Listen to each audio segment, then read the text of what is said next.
आपने iron man movie देखी होगी। क्या आपको सबसे पहला सीन याद है? टोनी स्टार्क को जब कुछ एक्सट्रीमिस्ट पकड़ लेते हैं तब उसे एक शॉकिंग फैक्ट दिखती है, और वो ये कि ये एक्सट्रीमिस्ट उसी कंपनी के वेपन्स यूज कर रहे हैं, वही उसके सबसे बड़े क्लाइंट्स। व्हाट इफ ये फिक्शन नहीं, एक रियलिटी है। अमेरिका को हम एक सुपर पावर मानते हैं, लेकिन क्या आपको पता है कि दुनिया में जो भी हथियार हैं, जो भी वेपन्स ऑफ मास डिस्ट्रक्शन है, उसमें से 37% अमेरिका से आते हैं। अफगानिस्तान में भी आपने तो देखा ही होगा, जाते जाते अमेरिका ने तालिबान के लिए कई वेपन्स, एयरक्राफ्ट, हमवीज छोड़ दिए हैं। In this video let's understand कैसे अमेरिका हर वॉर से प्रॉफिट कमाती है और क्यों कोई भी अमेरिकन पॉलिटिशियन वॉर्स को रोकने के लिए कुछ नहीं करता। इन फैक्ट्स को लोगों तक पहुंचाने में हमारी हेल्प कीजिए, एक कॉन्वर्सेशन स्टार्ट कीजिए। भारत और पूरी दुनिया के लिए इंपॉर्टेंट टॉपिक्स पर एक आसान भाषा में वीडियोस बनाना हमारा मिशन है। हमें सपोर्ट करने के लिए हमारे YouTube चैनल को सब्सक्राइब कीजिए और इस बेल आइकॉन को प्रेस कीजिए।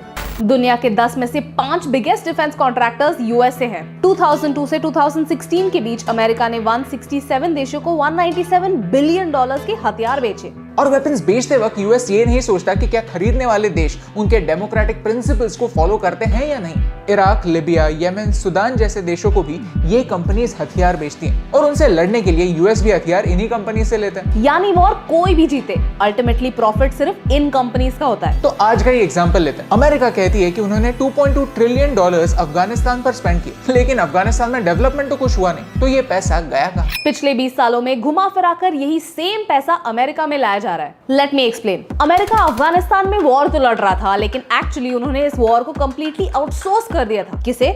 प्राइवेट कॉन्ट्रैक्टर्स और कंपनीज को। अमेरिका की ये 5 बड़ी कंपनीज हैं जो वॉर के लिए सारी चीजें प्रोवाइड करती हैं। वॉर के लिए लगने वाली सारी इक्विपमेंट, वेपन्स, एयरक्राफ्ट्स, एम्यूनिशन इन्हीं प्राइवेट कॉन्ट्रैक्टर्स ने प्रोवाइड की, जो कि अमेरिकन कंपनीज ही हैं। जो पैसा यूएस ने खर्च किया उसमें से 2 ट्रिलियन तो इन्हीं कंपनीज ने मिलकर कमाया। साथ ही साथ इन कंपनीज के शेयर होल्डर्स ने हर ड्रोन स्ट्राइक के बाद अपने शेयर्स की प्राइसेस में मिलियंस प्रॉफिट्स में देखे। इस फिनोमेना को कहते हैं वॉर प्रॉफिटियरिंग, जो हर आर्म्स एक्सपोर्टिंग देश करता है, और उसमें अमेरिका नंबर 1 है। 2001 में 9/11 के अटैक्स के बाद इनके शेयर प्राइसेस को देखा जाए तो ये 10 गुना बढ़े हैं। यानी जिस किसी इन्वेस्टर ने इनडायरेक्टली वॉर को फंड किया, उन्होंने अपने पैसे को 20 सालों में 10x कर दिया। ये हम नहीं, कुछ एक्सपर्ट्स कहते हैं। लंदन स्कूल ऑफ इकोनॉमिक्स के साकिब कुरैशी कहते हैं Taliban didn't win in Afghanistan, the defence contractors did. ये है अफगान आर्मी का यूनिफॉर्म, जो एक फॉरेस्ट में कैमोफ्लेज करने के लिए परफेक्ट है। प्रॉब्लम ये है कि अफगानिस्तान एक डेजर्ट है। पूरे अफगानिस्तान का सिर्फ 1% हिस्सा फॉरेस्ट से भरा हुआ। नॉर्मली डेजर्ट वॉरफेयर के लिए जहां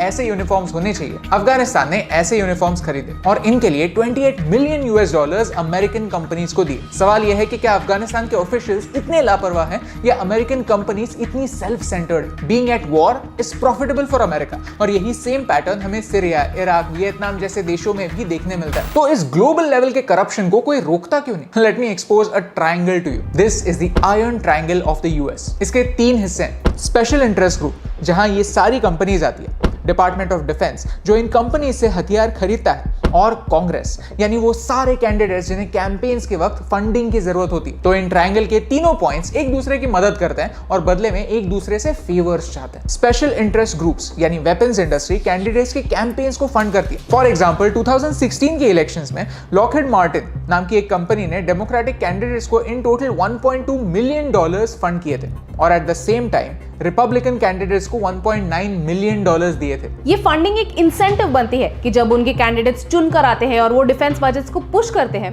तब अल्टीमेटली वेपन्स इन्हीं कंपनी से खरीदे जाते हैं। यानी जितने ज्यादा वॉर्स होंगे, उतना ही ज्यादा ये ट्रायंगल स्ट्रॉन्ग बनता जाएगा, उतने ही शेयर प्राइसेस बढ़ेंगे और कैंपेन्स में उतना ही ज्यादा पैसा आएगा। इस पूरे किस्से में सबसे आउटरेजियस बात क्या है पता है? कि अफगानिस्तान की ये पूरे ह्यूमन मेड क्राइसिस में एक काफी सेल्फिश मोटिव था, और वो था टैक्स बचाने का मोटिव। विकीलीक्स के फाउंडर ने 10 साल पहले ही इस बात को एक्सपोज किया था। उन्होंने कहा था कि असली गोल अफगानिस्तान को रीबिल्ड करने के बहाने यूएस और यूरोप से पैसा बाहर लेकर जाना था। अफगानिस्तान बस एक जरिया था, गोल एक सक्सेसफुल वॉर कभी था ही नहीं। गोल था एक एंडलेस वॉर। जो बाइडेन ने फेमसली कहा है, अमेरिकन लोगों को एक ऐसी वॉर में लड़ने और मरने की कोई जरूरत नहीं जो वॉर खुद अफगान लोग ही लड़ना नहीं चाहते। So I want to ask mister Biden a question. ये लोग जिन्हें आप देख रहे हैं, जो अपनी जान की परवाह ना करते हुए प्रोटेस्ट कर रहे हैं, अपने फ्रीडम की डिमांड कर रहे हैं, क्या ये लोग सिर्फ अमेरिकन हथियार थामे नहीं इसीलिए वॉरियर्स नहीं है? जिस वॉर से अमेरिका को इतना ज्यादा प्रॉफिट हुआ है, उस वॉर से ऐसे भागना कि कोई लेना देना ही नहीं है, ये एक हीरो के लक्षण नहीं है। सी इस वीडियो का रीजन यही है कि पॉपुलर कल्चर के थ्रू हम यूएस को एक लीडर, एक आइडियल देश, एक हीरो मानते हैं, डेमोक्रेसी और फ्रीडम का एक कॉर्नरस्टोन समझते हैं। लेकिन जब हम इस देश की असलियत को समझते हैं तब उसके असली सच को जानने लगते हैं। The US is not like Tony Stark that understands the consequences of their actions. In fact, they are like Thanos. They will achieve their goals, their ambitions for their profits without understanding the costs. Global politics में कोई permanent दोस्त, कोई permanent ally नहीं होता।